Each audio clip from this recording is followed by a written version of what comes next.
Welcome, everyone, and thank you so much for being here with us this evening.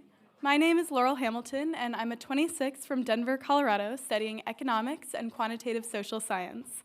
I'm also the technical director for the Dartmouth Political Union. It is my pleasure to be able to welcome you to this afternoon's 100 Days Speaker Series with the Honorable Kirsten Gillibrand, class of 1988.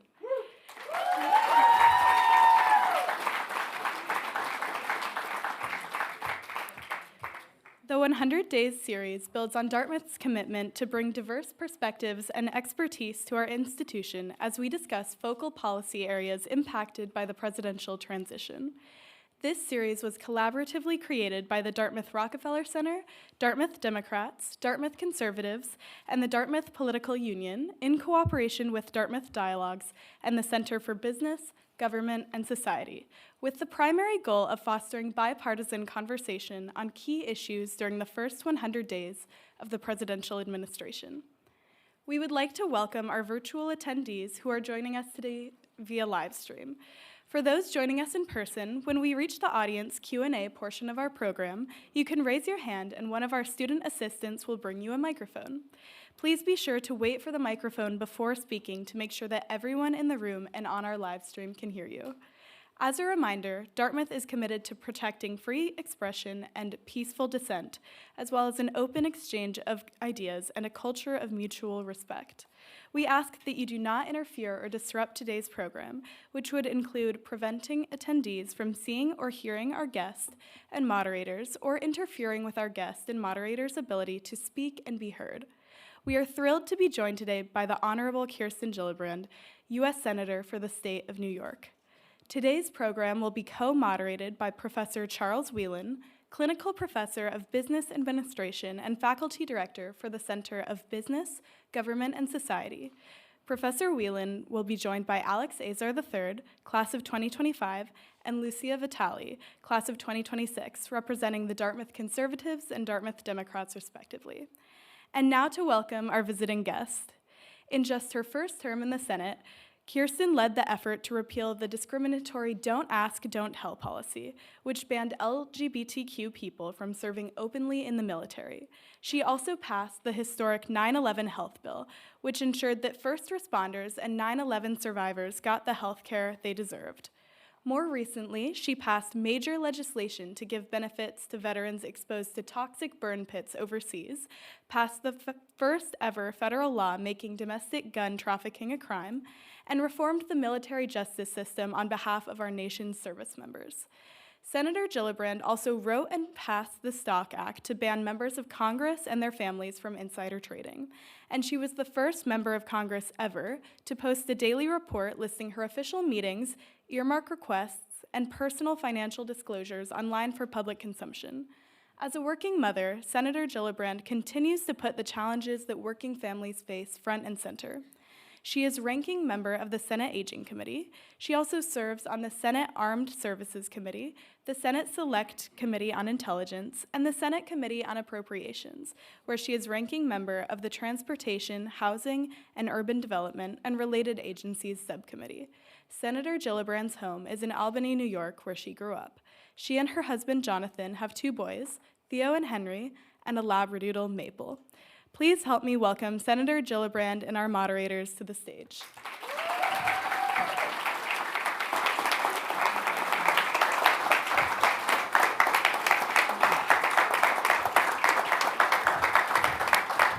Welcome. Is it fun to be back and walk around campus? Yes, it's fabulous. And what a perfect day. This whole weekend has been amazing. Well, it's a perfect day because it's raining and now people have come out here. So we're the beneficiaries. Timing couldn't have been better. So less fun. Let's talk about where the Democratic Party is right now. So the support's around 30%. President Trump won in 24 with kind of expanded margins across lots of parts of the country, lots of different demographic groups. So in your view, how did the Democrats get to where we are, and what does the road forward look like? So I think for people who are Democrats or who do not support President Trump, I think there's been a lot of soul searching. People are wondering, what did we do wrong? Why did our message not break through? What could we have done better? We've done a lot of deep dives, a lot of, we call them postmortems, to assess what happened. And interestingly, the biggest challenges for the Democratic Party is that people who voted for Trump didn't think that they would help them on the concerns that matter to them most. The biggest issue in New York on the election day was cost of groceries, cost of housing, cost of fuel, cost of medicine. Any type of thing you have to buy for your family, you needed to be able to buy. And the skyrocketing prices, the challenges with inflation just didn't seem to get better. The second issue they cared a lot about was they were very worried about public safety, about crime. They thought immigration was out of control, that migrants were committing crimes, and they felt unsafe. And so they wanted to hear from you what you were doing to make their community safer. And if a voter did not hear you talk about those two issues in the first, second, or third sentence, they stopped listening and they didn't connect with you and thought, this person's not going to solve my problems. So the candidates that did talk about those as their 1 and 2 issues, they won. In New York State, we created a battleground district, a battleground campaign for 7 districts because we did poorly the cycle before and I wanted to win back 5 House seats. So I was in charge of building a coordinated campaign for those 7 districts. We won 5 out of 7 because those are the messages they ran on. They were in the community 2 years before the election, listening to voters, asking them what they cared about, and then talking to them directly where they were. So going directly into the Hispanic community, the Black community, the Asian community, kids. They went to every college campus and organized every college campus. By election day, they had knocked on 1.7 million doors. They had made 5 million phone calls. They'd made 4 million texts. And so the combination of that plus 40 headquarters and over 100 full-time staff and 50 part-time staff, that was enough to tell voters, I care about the thing you care about, and it is the most important thing to me too. If you didn't do that, you didn't win. And that level of organizing was more than we had in a presidential candidate in Pennsylvania, just 7 districts. So you have to take the outreach to voters really seriously, or they might not hear what you're saying. So if you did a part of this postmortem and you said, what is the brand of the Democratic Party today? Most of these voters thought the Democratic Party was weak, and they thought they didn't care about the cost of things and inflation, and they didn't care about immigration, and they were weak on immigration. And so we had messages on all those things. We just didn't break through on those things.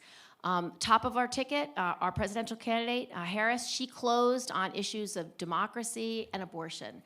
Those issues were not top 1, 2, or 3 for the voters we lost. The voters we lost were men.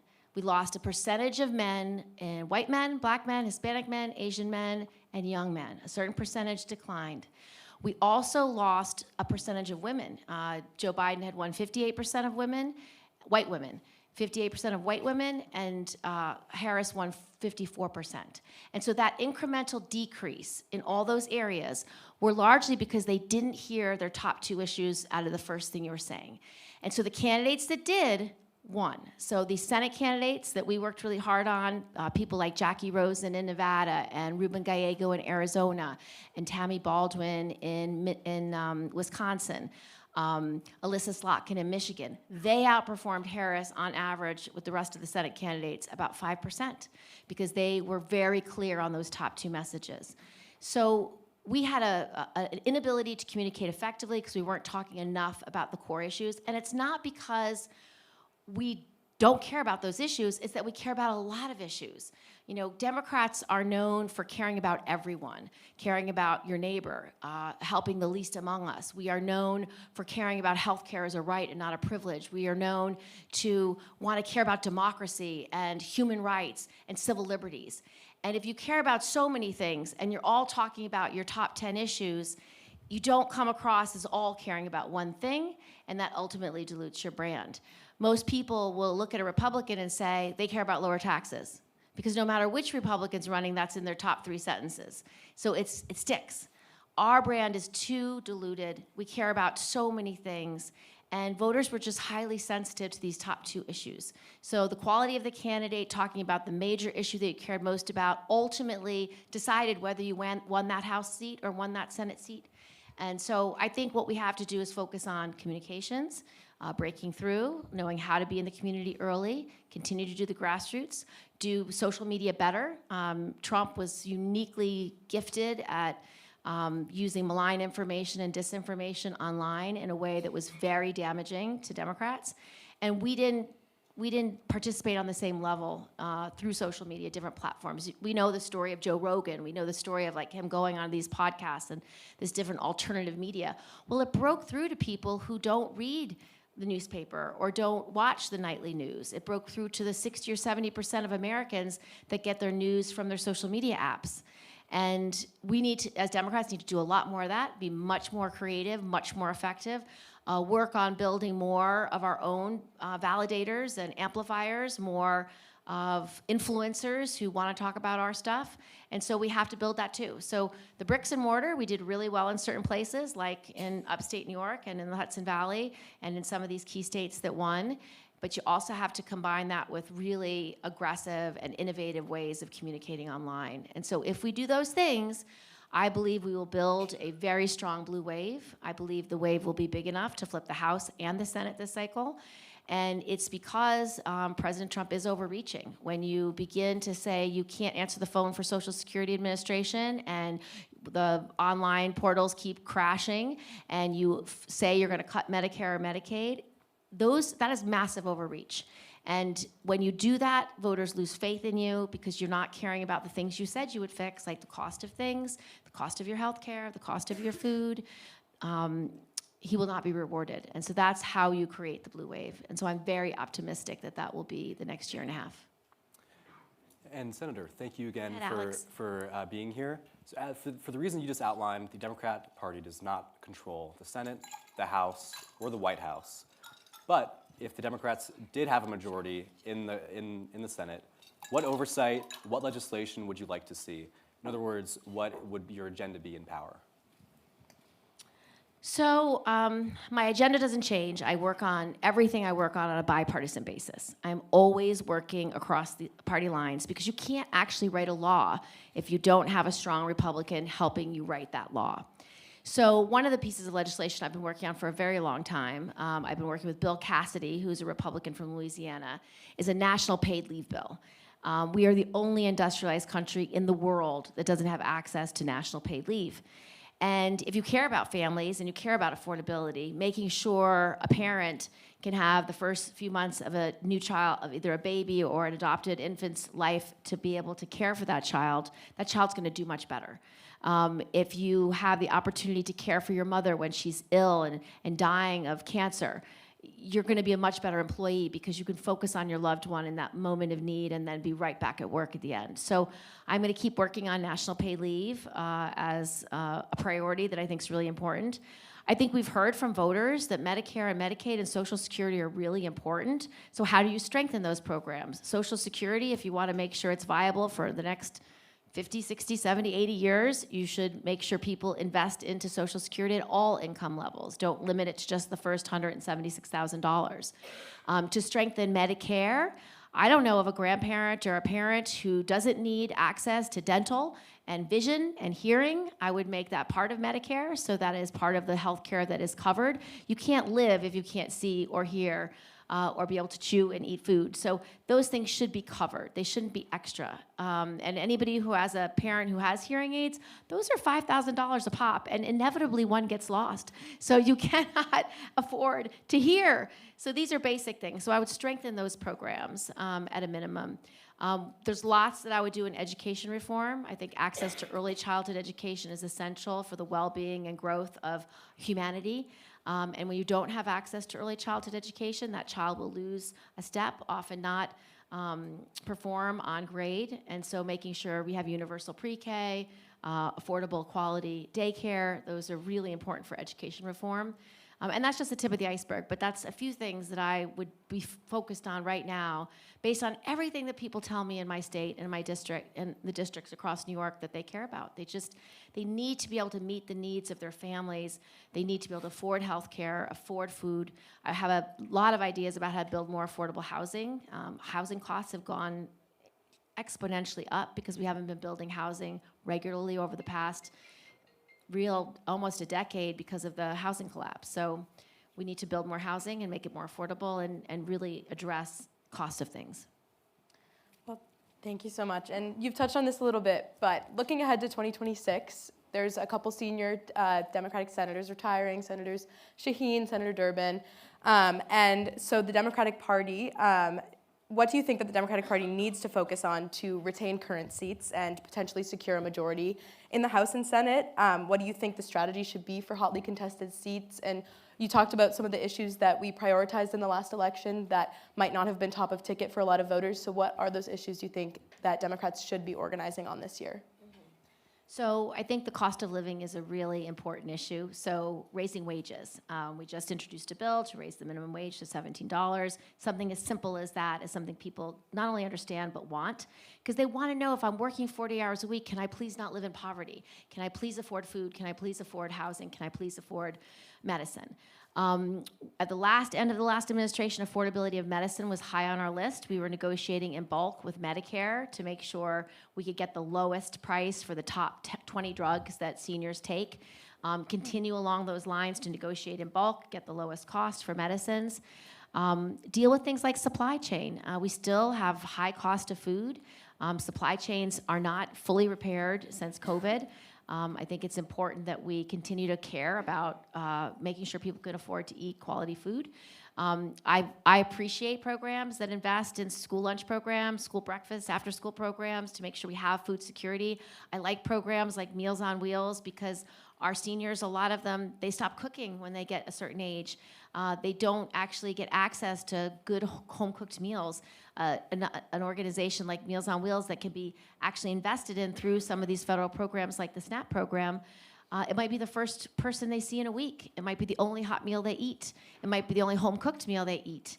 And so those kinds of things are investments that I think Democrats and any public servant who's listening should be focused on. And all those things I'll be working to make bipartisan so that we can work together to get them done. In terms of winning elections, I'm in charge of the Democratic Senatorial Campaign Committee this cycle. So my job is to try to flip the Senate. Now, if you looked at the map, there's 13 Democratic seats that are up, and there's 22 Republican seats that are up, which means they have more pressure on them. It's also a midterm election. In midterms, the weight of energy always goes against the party in power. People never really feel very comfortable when one party has all the power, and it tends to create wave elections. The last time the wave election was big enough for Democrats to win both the House and Senate was in 2006, when I first became a member of Congress. If you remember, in 2006, that was when George Bush was in power. He had the House and the Senate, and what typically happens when one party is in power and has all levers of government, they overreach. And the overreach of the Bush administration was they tried to privatize Social Security. And when you attack a program like Social Security, that's our money. Every paycheck you earn, there's a percentage of your paycheck put into Social Security to be there for you when you retire, so you don't have to age in poverty and not starve to death and be able to provide for yourself. And so Social Security is really important to people. So when you try to privatize it and say it's going to be at the whim of the stock market and Wall Street, that makes you very uncomfortable, because what happens if the stock market crashes? What happens if that manager extracts too much money? There's a lot of questions, and so people were very against it. That was enough. That plus the war in Iraq was why I was able to win in a 2-to-1 Republican district in upstate New York. It had not had a Democratic Congress member since the Nixon administration, when they cleaned house after Nixon. And so it was a very red place, but I was able to win. So if this wave that we are building grows big enough, like 2006, because President Trump overreaches, then you can look at a lot of red places. I hope we can have competitive races in places like North Carolina and Maine, maybe even Kentucky or Mississippi, maybe Alaska, maybe Ohio, maybe Florida, maybe Texas. But the rule of the road for any good political campaign is you need a great candidate. You need somebody who really represents that state well, someone who's either been elected statewide before, a former governor, a former senator, maybe a mayor of a big city, someone who stands out because they really exude the nature of that state. So in 2006, the candidates we recruited that time, that was Claire McCaskill in Missouri. She was a former accountant. She was the state treasurer. People thought she was serious and wanted to cut away fraud and abuse. They elected her. It was Bob Casey from Pennsylvania. It was John Tester, a farmer from Montana. That's how we won those red states in '06. They were just the right candidates at the right moment. And so for all those states I mentioned, our goal will be to recruit the best candidate we can in those states and then run on the strongest message based on what people want you to be doing. If you're not talking to your voters, if you're not in your community every day, you're not going to know. And so best candidates are always talking to people, understanding what's at stake, what people are worried about, and then coming up with their vision and ideas about how to make their lives better. And if you're not doing that, you're definitely not going to win. So 2026 is still a long way off. In the meantime, what is your strategy personally, as somebody who's got a decent amount of power as an individual senator, and the Democratic strategy for pushing back against President Trump's worst impulses? So there's there's three levers of power, in my opinion. The first is one that everybody can use, which is advocacy. Advocacy has been working, and advocacy comes in many forms. It can come in the form of letters to the administration. So, for example, when he cut the 9/11 health program, that was something that a lot of senators and House members unanimously agreed was an important program. So I was able to go to Republican members of New York's delegation and say, you have to stand with me on this. You have to fight back against this. This is not okay. These are our heroes. They raced up the towers when everybody was coming down, and they're dying of these horrible cancers. And so we have to make sure their health care is there. That worked. President Trump pulled back. He said, no, I guess we didn't mean to cut that program. So he said he wouldn't cut it. And then literally a month later, he cuts it again by firing all the people who work there. So we have, again, started another action. We had press conferences, we wrote letters, and we think he has stopped firing all those people. So advocacy works. Advocacy works by anybody, a person in power, such as me, or regular people. The marches and the protests that happened all across the country every Saturday for the last several months have been working. It's elevated the issue so your local congressman knows it's upsetting to you. It tells your mayor, it tells your governor that this is important to you. It gives them courage when they go to the White House to have that meeting to speak on your behalf. So advocacy does work. The second thing is litigation. Now, we've filed, attorneys general across the country, individual plaintiffs have filed over 100 lawsuits.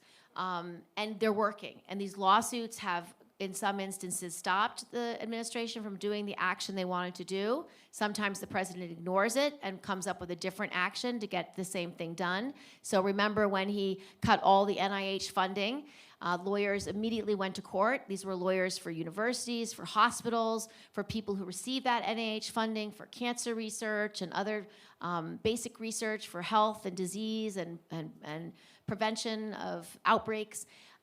They went and they filed a lawsuit, and it worked. The court said, you cannot cut this funding. This was congressional funding. It's not legal for you to cut the funding.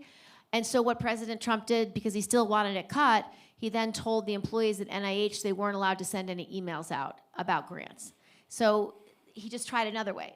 We have to keep trying, so that means another lawsuit. So out of the 100, the plaintiffs have won about 25, and they've lost about 2. So litigation. And then last is bipartisan legislation. It's amazing when Democrats and Republicans stand together to do the common sense thing that needs to be done. It actually works. And so most recently, the Democrats and 7 Republicans wrote legislation to say that Trump could not put tariffs on Canada.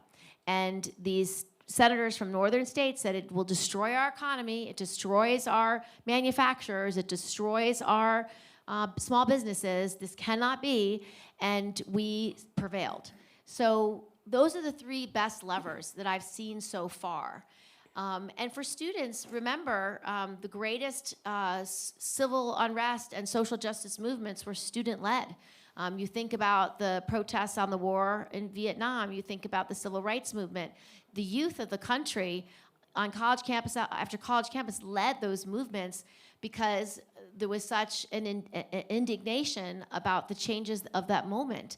So advocacy is the one thing we should never lose sight of. It's what our democracy is based on, and it culminates in our vote a year and a half from now.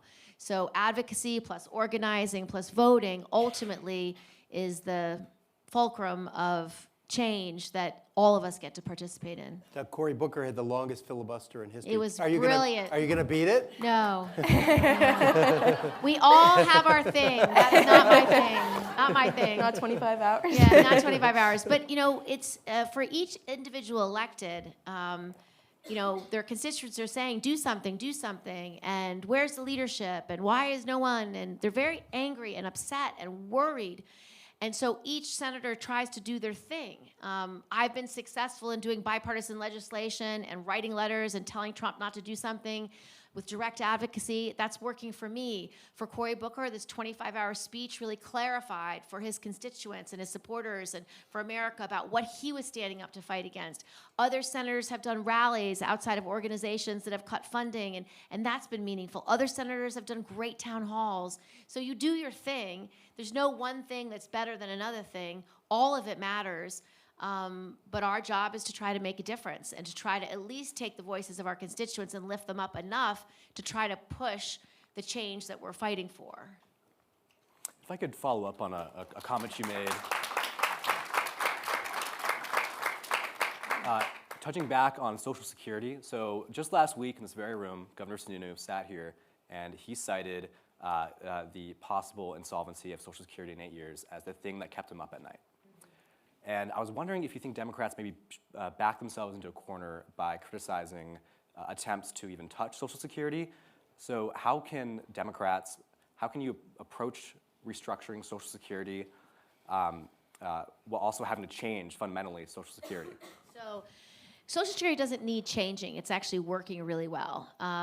A senior has put that money aside in every paycheck he or she's ever had so that it's there for them.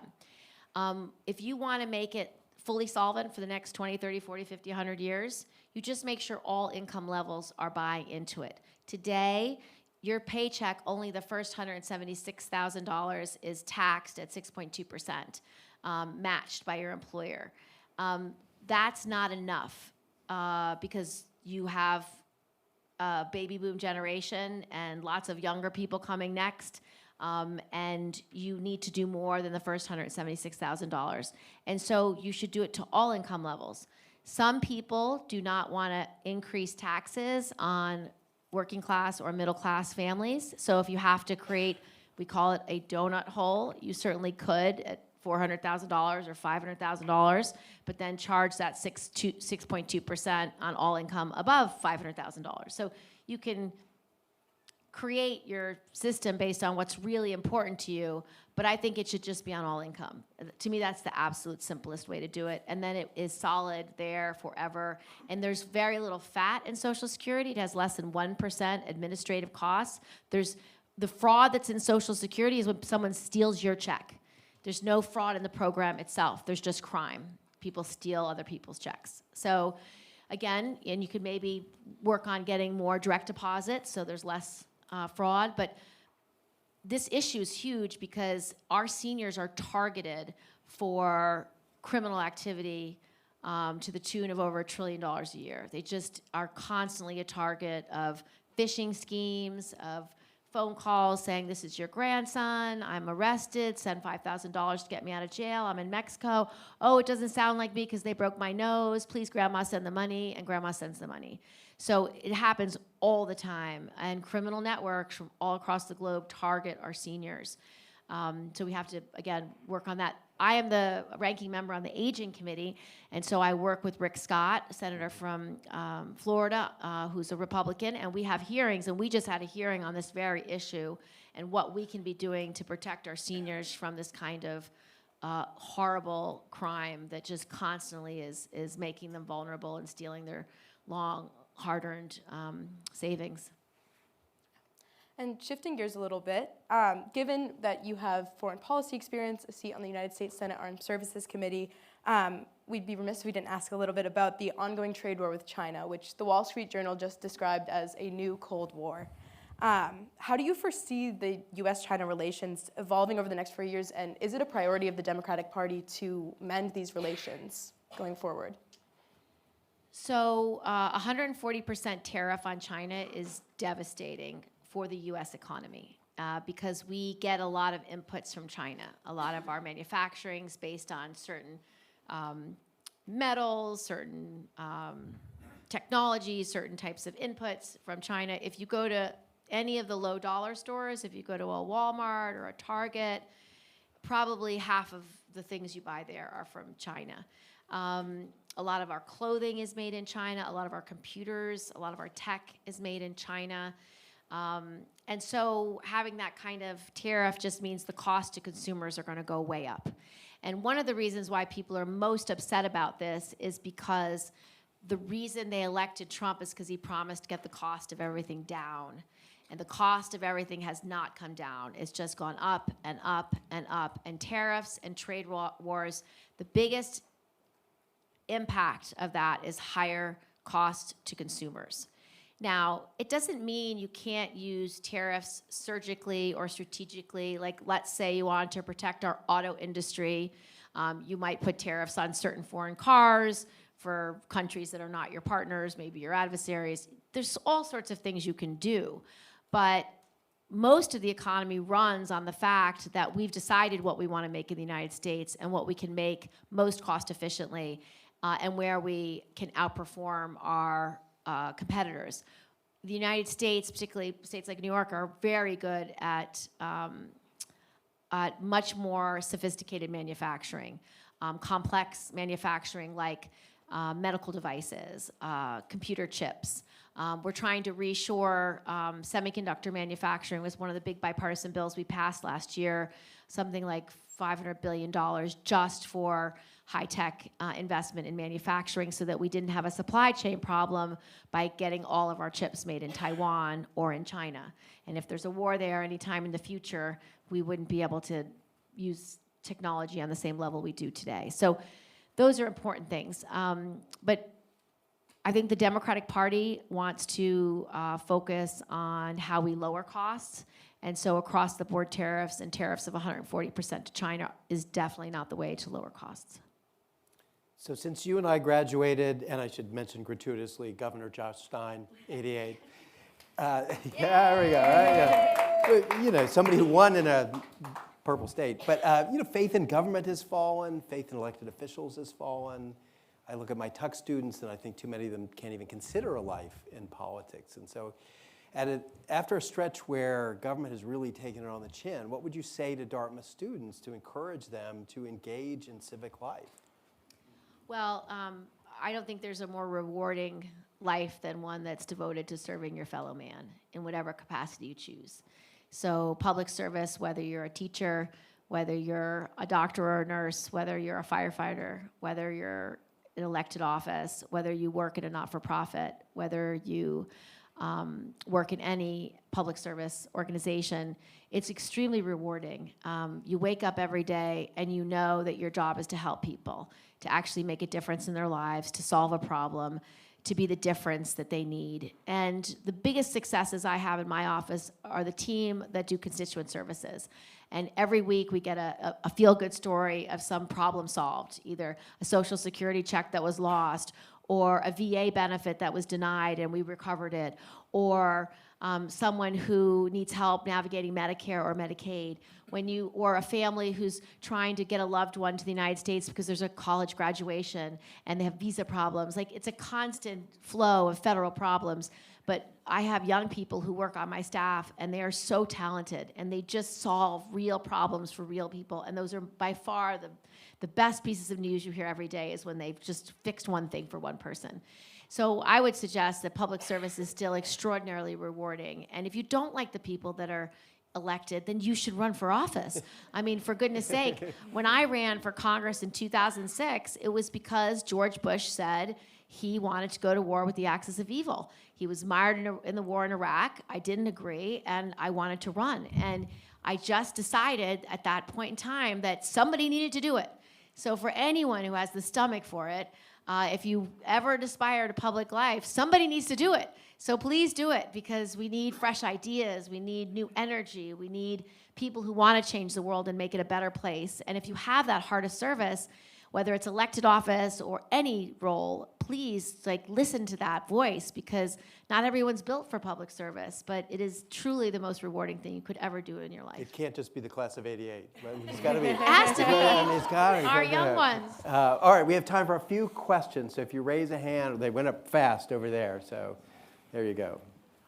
Hi, this is a New York specific question. So President Trump recently halted the construction of the offshore wind farm off the coast of Long Island, and Governor Hochul called it a massive federal overreach. I guess, what are your thoughts on this development, and how can we limit the Trump administration from really impacting New York and other states' environmental policy in the future? Congestion pricing. Too. I Yes, mean, just- too. He's very eager to tell everyone what to do and how to do it. So she will likely file a lawsuit through our Attorney General saying that he has overreached and he doesn't have the authority to do it. She will use every legal approach that she can. She will use advocacy. If she knows other people who were investing in that project, or she has data and information about how that will lower costs of energy for New Yorkers, she will present that through advocacy. She will meet with him at some point. President Trump is a person who likes people to come in and respect him and respect the office and make their case, and he is movable. So I've urged everyone that is in New York who's having a problem with one of his decisions to go and ask for a meeting and bring other stakeholders with you, similarly situated people. Interestingly, I had a meeting with Anna Wintour. Who knows who Anna Wintour is? Young people. Oh, everybody knows who she is. She runs a magazine. It's called Vogue. And so I went to sit down with her and I said, so how's your business? How is the magazine? And she said, we get our paper from Finland, and the tariffs are crushing our ability to just run a magazine. I said, well, what will you do? And I probably shouldn't disclose what she said, but she has to find another place to get the paper or spend less on that paper.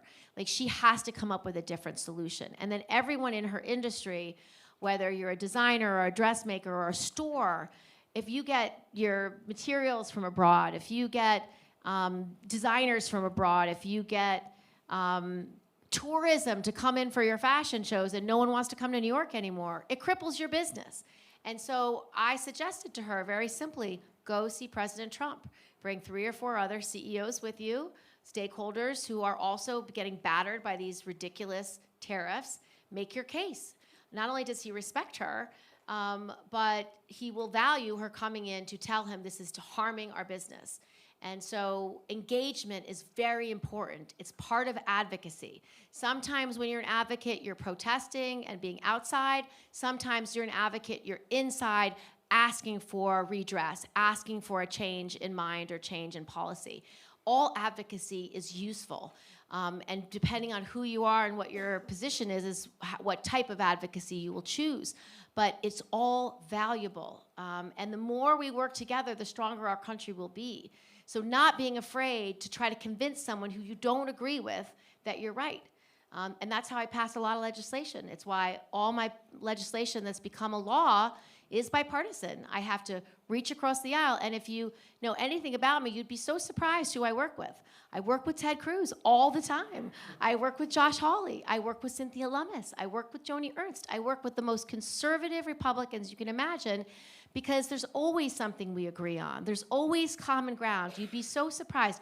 I'm sure you all have an angry uncle who is in a different party than you. Talk to your angry uncle. Talk to him about why he's a Democrat or why he's a Republican. Find out what he's upset about. Talk about your solution for that problem. You will find common ground. I do it all the time. It starts with listening. If we listen to each other, hear where we're coming from, you will see that common ground. Terrific. Let's go over here. Right down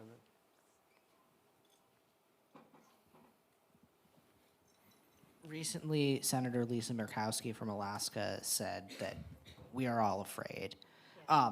We've known for years that Republicans kind of mumble behind in their cloakroom about the current president and how they actually feel, him, Mitch McConnell.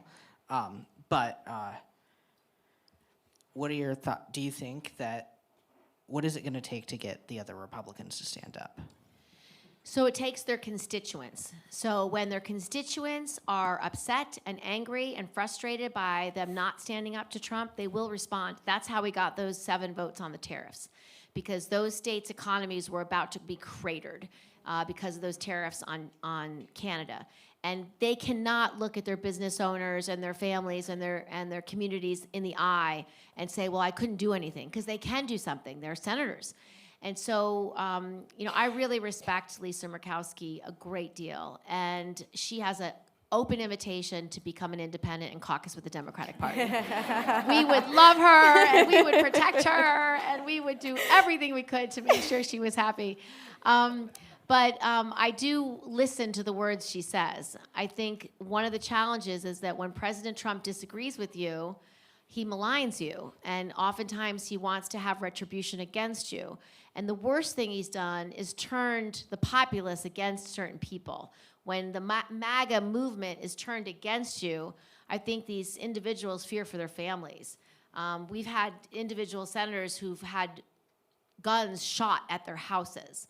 So you don't want to stand in opposition to a MAGA movement and have the leader of that movement say, this person's a traitor. This person is terrible for our vision for America. So I can understand why somebody would be very fearful. But what I'm going to keep doing is lifting up the issues, and that's what I'm going to ask of all of you. You must keep lifting up the issues, because sometimes, when you're posting on social media or doing an op-ed or doing an interview, or for you guys, writing a letter to the D or doing whatever you do for your own advocacy, sometimes you feel like it doesn't matter. It does matter. You're changing someone's mind. And for me, electorally, I need to change a lot of people's mind, because I want to win a lot of purple and red districts that went for Trump or Republican last cycle. I need to explain to them and convince them that not only am I listening and care about their issue, but I'm going to do something about it if given the chance, given the opportunity. And so that's why advocacy makes such a difference, because you're changing a mind, one vote by one vote. It's entirely what the American democratic system is based on: neighbor to neighbor, communications directly to one another, and listening to one another, finding out what the problem is, and then trying to solve that problem. All right, last question. We'll go to the front row. Our classmate, John. Yep. It's a prerogative. It's coming quickly. Yeah, I know. You're close enough that we can. Thanks so much. Senator, thank you for being with us. In the spirit of reaching across the aisle, are there any policies within the Trump agenda that you support? And do you see any bipartisan legislation getting passed in the next year and a half? Yeah, absolutely. President Trump is in favor of paid leave. He talked about it in his first administration. I'm hoping that I can find a working group within his administration to talk about actually writing a paid leave bill. Interestingly, there's part of his movement that wants women to have more children, and so I posted on social media, well, let's give them paid leave, and maybe they wouldn't have to decide between having a child and paying for their bills. So I do think there are things. I even saw this morning that he wants to explore the ocean floor for rare earth minerals. I think that is very wise and smart, and if he does it appropriately and with environmental goals in mind too, that could be very productive. So I'm going to inquire who you have working on that. Can I work on that with you? Because again, if you can start an idea from a place of bipartisanship, it's so much easier to build something that's really resilient and useful and good. And I will tell you, every time I've had a Republican help me write a piece of legislation, they make it better. They see something that I didn't see. They see a concern that perhaps I hadn't thought of. So that difference of view and that difference of perspective is so valuable, because it just makes your answer better. Most people agree on most things. You'd be really surprised. We fight about the edges. We fight about the 20%. We agree largely on 80%. Everyone loves their children. Everyone wants them to have a good education. Everybody wants access to health care, and everybody wants to live the American dream. And so if you build something that is in that channel and that goal, you're going to build something that can last and something that's good. So I'm optimistic we will find those things. It is crazy, however. I mean, I liken the administration to a bowl of spaghetti. It just gets thrown on the wall, and whatever sticks, so be it. And it's so difficult. It's like just literally drinking from a fire hose, because there's so many ideas, so many harms, so many challenges. And so you do have to pick through them and say, well, what can I work with him on that's productive? And what do I have to stop from happening because it's so harmful? And so it's been intense. But back to my point I've made 10 times, our voices matter. Advocacy matters, speaking out matters, and fighting for what we believe in matters. And hopefully we will persuade people along the way as opposed to dividing people, because we need to bring this country back together again. That's a good note to finish on.